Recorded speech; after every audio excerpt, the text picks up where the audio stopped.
Part 3, Chapter 20. What do you mean? Someone's eyes shift. Follow me. What passed for the director office was 4 bare cracked goals, a mat on the floor, a table, and 2 folding chairs. As Saman and I sat down, I saw a great rat poke its head from a burrow in the wall and flit across the room. I cringed when it sniffed at my shoes. Then summons and scurried through the open door. What do you mean it may be too late? I said. Would you like some chai?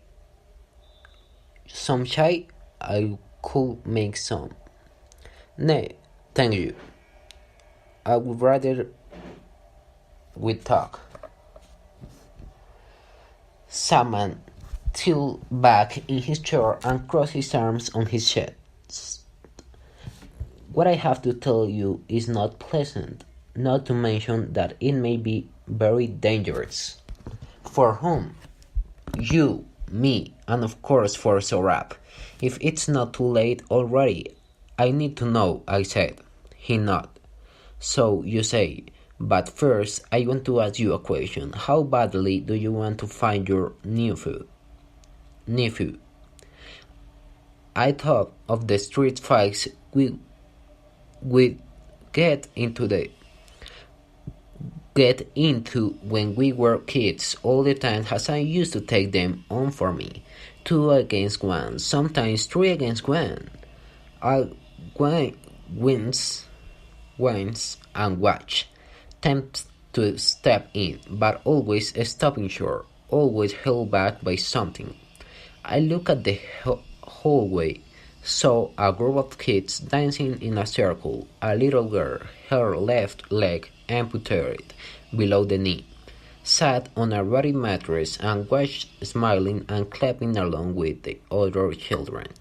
I saw Farid watching the children too, his own mangled hand hanging at his side. I remember Wahid's voice and I realized something. I will not leave Afghanistan without finding Saraf. Tell me where he is, I said. Someone's gaze lingered on me. Then he nodded, picked up a pencil and twirled it between his fingers. Keep my name out of it, I promise. He toppled the table with the pencil. Despite your promise, I think I will live to regret this, but perhaps it's just as well. I'm them anyway, but if something can be done for Zaraf, I will tell you because I believe you. You have the look of a desperate man. He was quiet for a long time. There is a Talib official,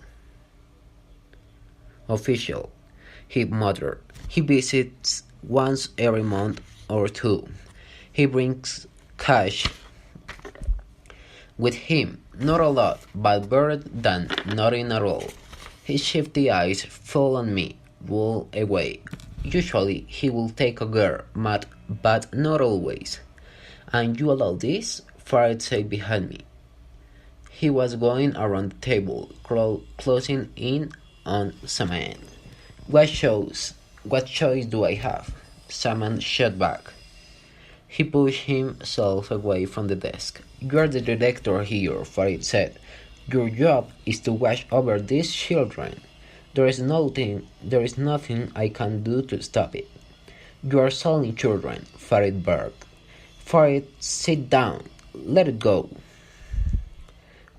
I said, but it was too late, because suddenly Farid was leaping over the table. Semen's chair went flying as Farid fell on him and pinned him to the floor. The director trashed beneath Farid and made muffled screaming sounds. His legs kicked a desk drawer free and sheets of paper spilled to the floor. I ran around the desk and saw why Saman's screaming was muffled. Farid was strangling him. I grasped Farid's shoulders with both hands and pulled hard. He snatched away from me. That's enough, I barked. But Farid's face had flushed red. His lips pulled back in a snarl. "I'm killing him. You can't stop me. I'm killing him," he sneered. "Get off him. I'm killing him." Something in his voice told me that if I didn't do something quickly, I would witness my first murder. "The children are watching for it. They are watching," I said. His shoulder muscles tightening around under my grip, and for a moment I thought he would keep squeezing Hassan's neck anyway. Then he turned around, saw the children. They were standing silently by the door, holding hands, some of them crying. I felt for its muscle slacken. He dropped his hands, rose to his feet. He looked down on Saman and dropped a mouthful of spit on his face. Then he walked to the door and closed it. Saman struggled to his feet, blotted his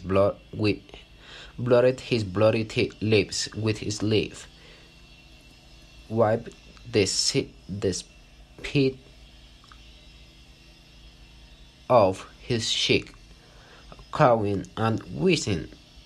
He put on his skull cap, his glasses, saw both lenses had cracked, and took them off. He buried his face in his hands. None of us said anything for a long time. He took Saraf a moment ago. Simon finally cracked, hands still shielding his face.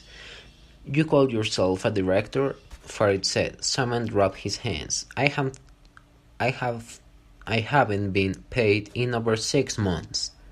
I'm broke because I have spent my life saving on this orphanage. Everything I ever owned or inherited I sold to run this god-forsaken place. You think I don't have family in Pakistan and Iran? I could have run like everyone else, but I didn't. I stayed. I stayed because of them. He pointed to the door. If I deny him one shell, he takes 10. So I let him take one and leave the judging to Allah. I swallow my pride and take his government filthy, dirty money. Then I go to the bazaar and buy food for the children. Farid dropped his eyes. What happens to the children he takes? What happens to the children he takes? I asked.